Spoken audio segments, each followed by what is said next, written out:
leave the rest behind and take what you need so that you can continue to evolve to become the person that you really are, the authentic self, the loving self, the person who's going to thrive and become alive, and living in a life where you're actually creating productive things that actually will um, make you feel like you're doing what you love, what you're good at, what the world needs, and what you get paid for.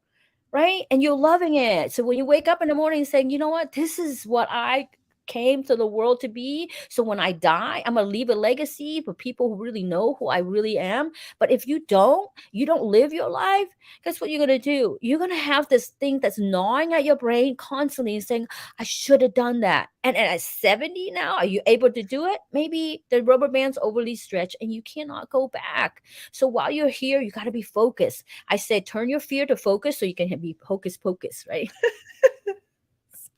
I love all your little sayings. So I love that. So I learned that along the way, but we need to focus and we have to really take charge of what we really want to do. I mean, we can't be good at everything, but we can be good at that one thing and be really good at it. And when you're not good at something, get help. Get somebody who's really good at them and pay them. Oh You my know, God. I love that point you're making because I'm always saying, like, if you want to be good at something, number one, don't be afraid to suck in the beginning. Mhm. Number two, get someone who's doing what you want to be doing and pay them or offer to work for free. Like, what can you offer them to get their mentorship in return? As in, like, maybe they need some help with graphic designing, you're a graphic designer, so you help them or whatever, or pay them, save money, learn a skill that can increase your money that you make, so then you can then take that extra money you're making and invest it towards learning something that can make you more money with a mentor or a coach. And there's no shortage of coaches. There's no shortage of podcasts or YouTube videos that you can actually do for free if you just absolutely can't get the money. So I love that what you're saying because I always tell people that too. Like, get a coach, get a mentor. If you can, get both. And because they actually do two different things and they will help propel you forward towards manifesting what it is you want, which for most people is more money. So, Right. yeah. And some people are like, it takes money to make money. But you know what? Only in America you can write peace on a rock and make sell it for And five. sell it. Yeah. Ingenuity. But you have to think about what you really want and then just evolve to that. I mean, you don't have to be like perfect when you first start. And anytime, just like Mm-mm. think about a little kid when the little kid gets up and fall down.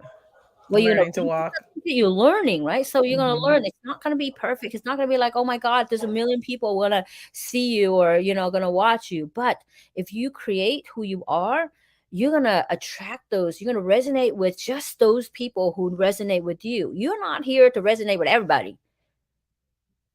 You're not. You just can't. You can't to be like the Jesus about you just can't. But you can be the best version of yourself. Do what you can. Take what, be kind to yourself. And once you be kind to yourself, everything that you exude on the inside, you will see on the outside. And when someone is mean to you, they probably were mean to themselves and somebody was mean to them. And so you can seek understanding and that you can learn how to kind of live in this life much more peaceful than this is crazy world. I'm telling you, it can be as crazy as you want it to be, literally. So you have to like choose what you want and focus. And life is going to throw you to the curve, and then you have to ask yourself after you go through the whole tragedy thing by, oh my God, I can't believe it's happening, and denial, and then like and then anger, and then bargaining, meaning like, if I didn't do that, if I shoulda, coulda, coulda, I mean, it already happened. Okay. And then you can go through a stage of depression and feeling remorse, whatever it is, but then you will come to a point where you have understanding and you accept. And in that time, at that moment in time, you will feel like, okay, so I'm ready to heal. And once I heal, then watch out. How long did it take you? I mean, I know we were talking about earlier, you Okay, know, so when you had your child and you were having so many health issues with and hormonal issues, which a lot of women have, and we don't, I feel like we could have a whole episode about that because we really don't talk about that enough. And I know that a large part of my audience is men, but you should know this because it affects all the women in your life, right? And maybe it could be the reason why something's going on with your significant other, mom, daughter, friend, you know, these hormonal issues that are not discussed as openly as they should be, right? And you were talking about during pregnancy and postpartum, right? Which is one. We mentioned menopause era, perimenopausal, as another time in our life where we're going through these hormonal changes that are really affecting our lives. But we didn't get to the part of your experience where you had to experience tragedy. And I want to know how long it took you from the time of your husband's death to get to a point where you felt like you went through all those, that grief cycle that you were just talking about, and you got to a point where you were ready to heal.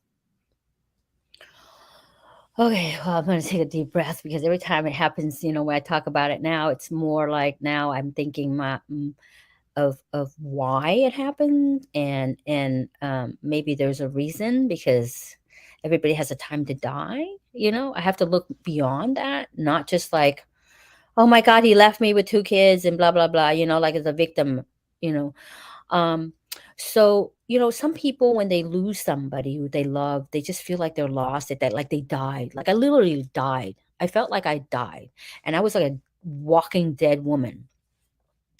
But there was a turning point. I mean, like, people would use drugs, some people would use alcohol, some people would just like go gamble. Um, what I did was I was trying to find the answer of why my husband took his life.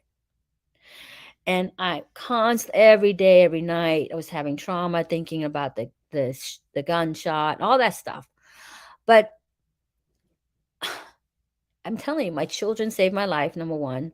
They were just there, and they were just like little kids who were, like, just, there.